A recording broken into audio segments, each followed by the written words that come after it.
ಕಡತ ನ್ಯೂಸ್. ರಸ್ತೆ ಅಗಲೀಕರಣಕ್ಕಾಗಿ ಮರಗಳ ಮಾರಣ ಹೋಮ.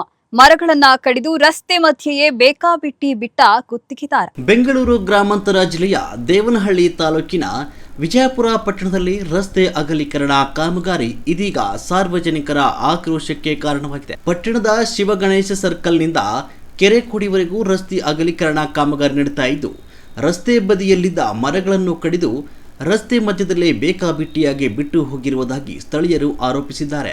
ಮರಗಳ ಕೊಂಬೆಗಳು ಹಾಗೂ ದಿಂಡಿಗಳನ್ನು ತೆರವುಗೊಳಿಸದೆ ರಸ್ತೆ ಮಧ್ಯೆಯೇ ಬಿಟ್ಟಿರುವುದರಿಂದ ವಾಹನ ಸವಾರರು ಹಾಗೂ ಸಾರ್ವಜನಿಕರ ಓಡಾಟಕ್ಕೆ ತೀವ್ರ ತೊಂದರೆ ಉಂಟಾಗ್ತಿದೆ. ವಿಶೇಷವಾಗಿ ರಾತ್ರಿ ವೇಳೆಯಲ್ಲಿ ಅಪಘಾತ ಸಂಭವಿಸುವ ಭೀತಿಯೂ ಎದುರಾಗಿದೆ ಅಂತ ಜನರು ಅಸಮಾಧಾನ ವ್ಯಕ್ತಪಡಿಸಿದ್ದಾರೆ. ರಸ್ತೆ ಅಗಲೀಕರಣಕ್ಕಾಗಿ ಮರಗಳನ್ನು ಕಡಿದರೂ ಸೂಕ್ತ ರೀತಿಯಲ್ಲಿ ತೆರವುಗೊಳಿಸದೆ ನಿರ್ಲಕ್ಷ್ಯ ವಹಿಸಿರುವ ಗುತ್ತಿಗೆದಾರರ ವಿರುದ್ಧ ಸ್ಥಳೀಯರು ಆಕ್ರೋಶ ಹೊರಹಾಕಿದ್ದಾರೆ.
ಪಬ್ಲಿಕ್ ಕಡತ ನ್ಯೂಸ್.